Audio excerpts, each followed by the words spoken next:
What's up, everybody? This is Chris, your local wheeler here at Wheeler Dealer in Boise, Idaho. Got another really cool truck to share with you. And as always, if you do find that this is something you're looking for, please don't hesitate to contact us. I'd be more than happy to answer any questions that you have, go over anything with you. We can also do live video calls and schedule to have it looked at by a mechanic other than myself if you'd like. Anyways, this is a really cool truck. It's a 2002 extended cab Tacoma. It's the first generation of the Toyota Tacoma. Very, very cool build here. So let's get going on it. So it's a 3.4 liter. It's the 5VZ FE, one of Toyota's best motors in my opinion. And it's what's considered a non-interference motor. If you don't know what that is, take a look at it. These are really well known to go hundreds of thousands of miles with some basic maintenance on them. So really, really good motor that it's got in it. It is a 5-speed manual 4x4, obviously heavily modified here. So let's start going over some stuff. The front axle here, it's been solid axle swapped. So from the factory, these come with an independent front suspension, meaning that each wheel travels independently up and down of the other, and as you can see here, that wheel is connected to that one, so this is what's considered a solid axle. The solid axle is just a much stronger setup, much better for rock crawling and anything that would be really demanding on the axle versus the CV or constant velocity axles that are on independent style front suspension. And this front axle here, this is actually a rock assault housing. It's a high pinion. It's 488 gears with an ARB air locker here in the front. It's a 30 spline Chromoly axles, birfields. Some 6-shooter knuckles up here. Let's take a look at those. Let's see here. And there's 6-shooter knuckles. And I believe these are FJ tie rods as well here.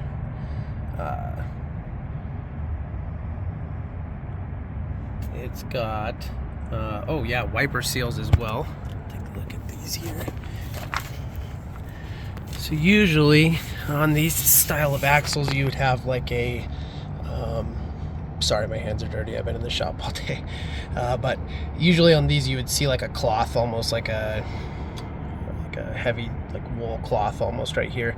And this is a really nice upgrade. As you can tell, there's no residue or anything. This is a completely clear knuckle here, and it's because it's got this nice hard rubber, what they call a wiper seal, instead of that cloth on it. So that's a nice upgrade. The knuckles look really good. You can tell they were done recently.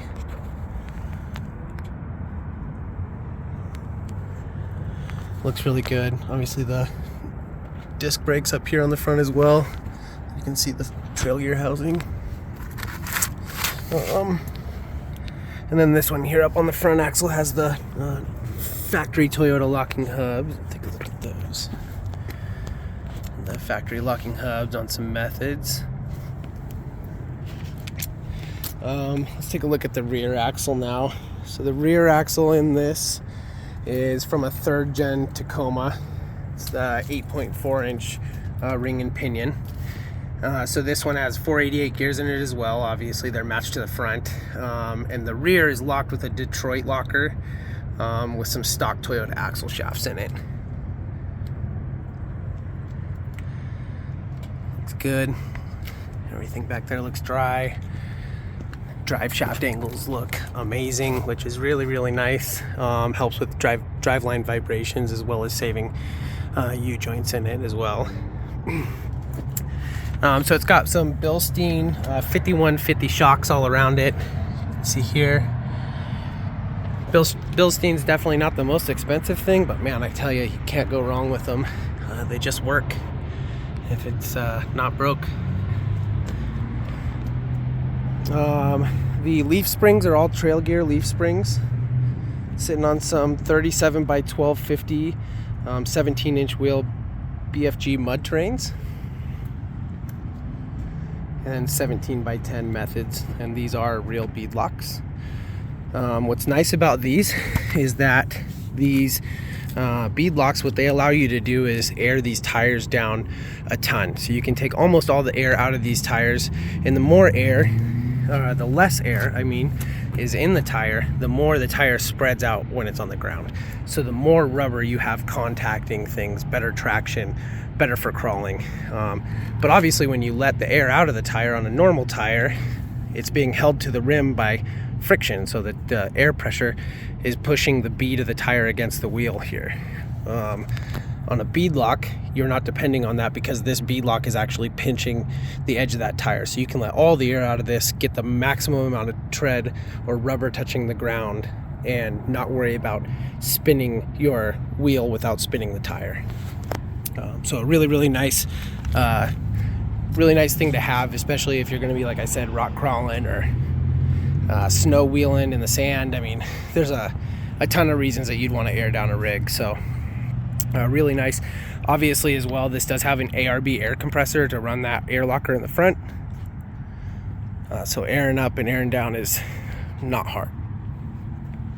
Let's keep moving here. So the transmission in this is brand new. And when I say brand new, I mean brand new. It's not an aftermarket transmission. This is a Toyota transmission. As you can see there, I mean, it is like spotless. So that is a brand new transmission.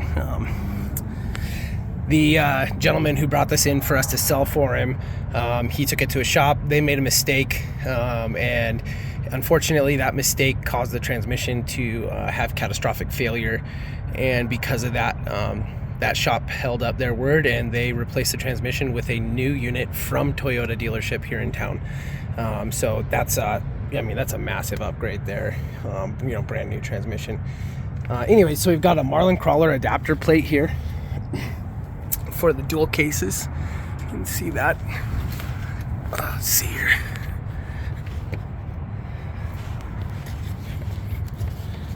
Sorry guys, bear with me while I'm crawling on the ground here. So you can see that adapter plate there.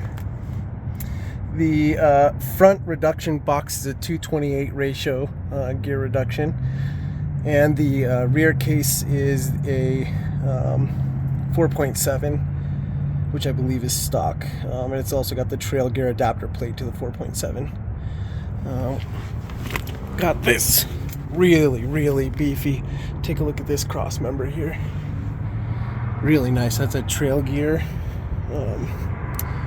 cross member with a Marlin crawler competition transfer case mount. So really cool. I mean, that ton of money put into this, and it was done correctly. This looks very good. And you can see that transfer case mount there.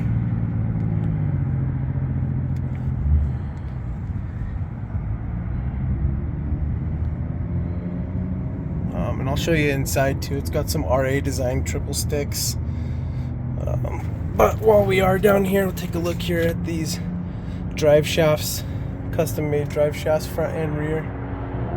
I mean, like I said too, the pinion angle on the axle, which is, you know, what that is how, where does this, what angle does this come off of? That angle looks really good. Same thing here, that pinion angle looks great. Drive shaft right there. Like I said, custom made front and rear drive shafts. As far as the frame goes, a little bit of oxidization, but nothing crazy. We're in Idaho, so we don't ever really get a ton of rust here. For a 21-year-old car, this looks great. Alright, I'm gonna crawl out from underneath here real quick. Okay, so let's take a look inside here real quick. I'm gonna pop the hood as well. But taking a look inside the truck, sorry, I gotta keep this flashlight on. I was hoping to get here before it got dark, but inside the truck's nice. A couple small little blemishes, you know, somebody dropped something hot on the seat. But for the most part, and compared to most of these that I see, this is really nice. So let's take a look here at the triple stick setup here. I'm actually gonna climb up in here real quick.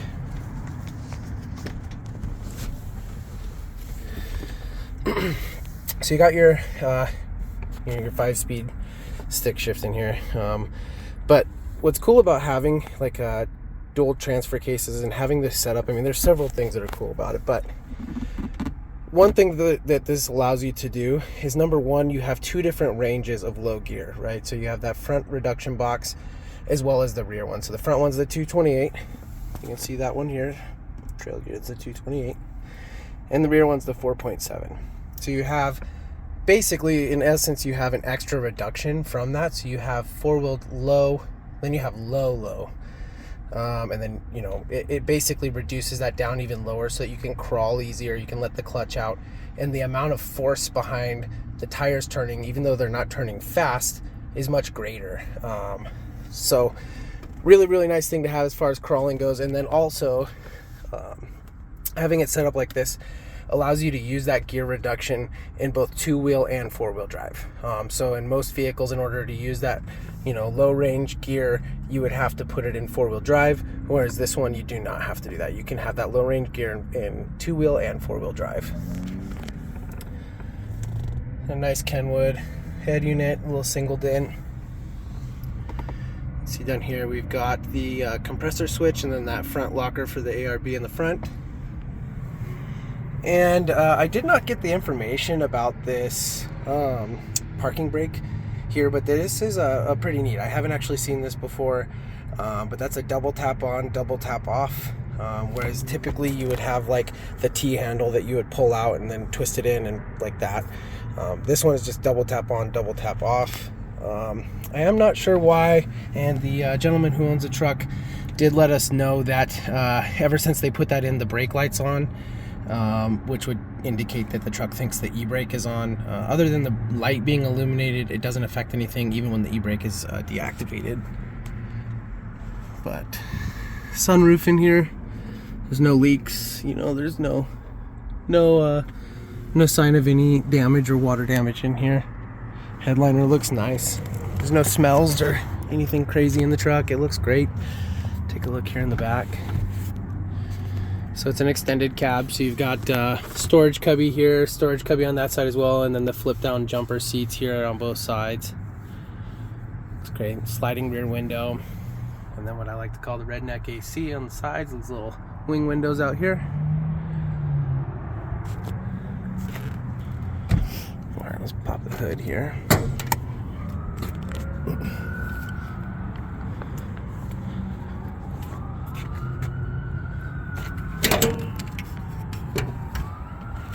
Bear with me, guys. I am not the tallest person in the world, and this hood is tall, so. Okay. So once again, you see there's a couple of things right off the gate. So it's got a throttle body spacer right in here. And one of those things where some people definitely swear by it, other people say, you know, whatever, but nice little performance upgrade there. K&N cold air intake, really clean looking setup here. Very nice battery. I mean, you can tell it's the little things like this, you know, having the wiring done correctly, you know, after seeing so many of these builds and seeing so many people, I mean, I know everybody does as good as they can or as well as they can at making things look organized, but it's the little things like this that you can tell somebody's either done this before, they put a lot of thought into it, it wasn't just slapped together by somebody. You know, but I know that's a really minimal thing here, but it's just one of the things that I notice when I'm looking at cars. Okay, so biggest thing here in the engine bay, like I said, this is a 3.4 liter. Biggest thing for me at least, so this has trail gear hydraulic assisted steering with a high flow steering gear. So you can see here we've got the reservoir right here, so it's got a high flow power steering pump. It's got a steering cooler and a high volume reservoir as well. So you can see we've got a big reservoir here, high pressure lines down to a really nice high pressure high volume steering pump. And then taking a look here on the front axle, you can see on this back side here, you can see that hydraulic line coming in. I mean, once again, like, the install quality here is very, very good. It looks like it was done correctly. It's what I would have done if I had done it myself. And then you can see here, nice breather here.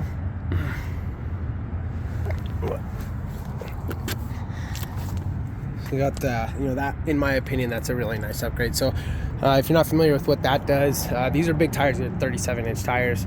They're sticky. When you're aired down, there's a lot of rubber touching whatever you're crawling over. Lots of traction.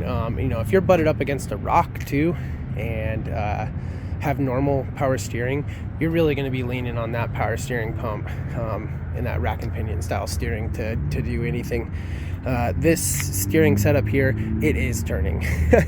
With that hydraulic ram underneath there, you know, you are turning the wheel. If you go to turn this, it is going to turn. So really nice to have, like I said, especially when you're rock crawling. Let's take a look here. So, one thing I didn't talk in the back here. So it's got an all-pro rear tube bumper on it. Some nice dimple dyed plating on it. Looks really good. Shackle insert here.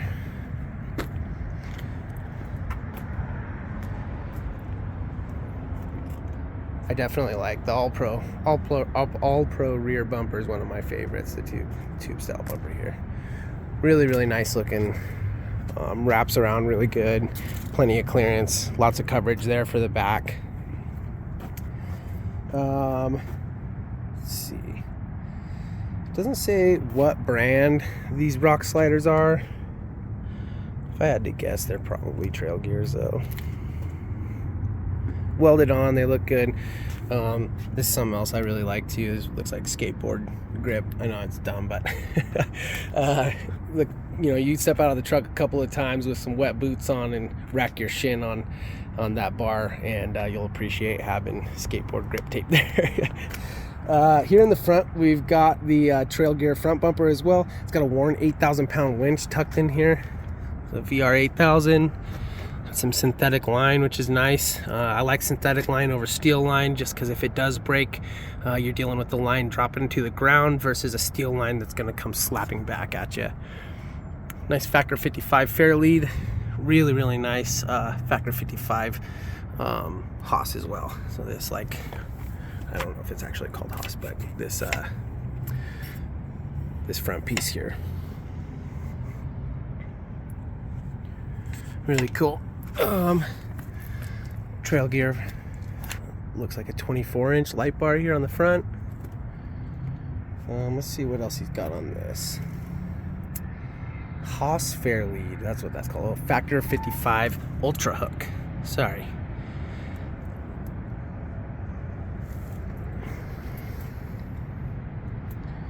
Yeah, and the rock sliders are Trail Gear. That was just down at the bottom of the list, but anyways, like I said, man, definitely taken care of. You can see down in here, it's the ARB compressor up here,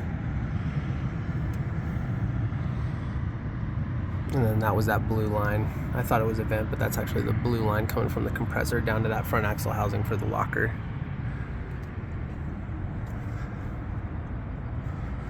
Motor looks dry.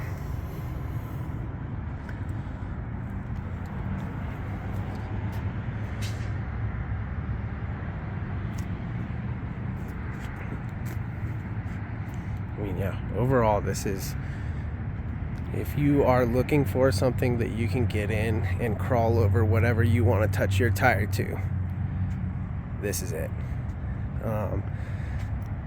He is also selling, including some other stuff here in the back. So I call these Widowmakers. Some people call them high lift jacks. I got a nice shovel mounted in the back here securely. Looks really good. Yeti cooler strapped down. It's got some little straps that he put in there. Nice touch though. You know, it's really nice having stuff that's not going to slap around in the back. Fire extinguisher, always fun to have. This is a really cool deal here. I was not familiar with this until a couple of weeks ago. I mean, I've seen them before, just wasn't really it wasn't something that I really considered. So this is a tank that will allow you to compress it, fill it prior to leaving. Very high pressure tank. So typically you would connect, if you took the air out of your tires, in order to fill them back up, you'd connect the hose from that compressor in the engine bay, and you'd run the hose, and you'd sit here, and it takes several minutes per tire. So you're an hour into filling up your tires, and maybe not a full hour, but getting off the trail and getting back on the road, you got some time to spend airing back up. Having a setup like this with that very high pressure tank allows you to fill up, like right now. And it actually fills up, all of these tires very, very quickly. So just a couple of seconds per tire, decreasing that time. It's just something really cool to have. You could always hook back up to the ARB compressor in there, but something cool. Yeah, it's, like I said, it's set up to do pretty much whatever you want it to do right now. Definitely not going to last long, guys. I think he's asking a very, very reasonable price. He is open to trades. We are open to offers. I also can work deals. I can work transportation. Anything that you need, let me know. I'm here to help make sure that this goes easy. He is asking $20,000 for this truck. Like I said, with 166,000 miles, and this type of build is very reasonable. So anyways, guys, until next time, hope you guys enjoyed it. Somebody come get this truck. This needs to go out on the trail. Take it easy.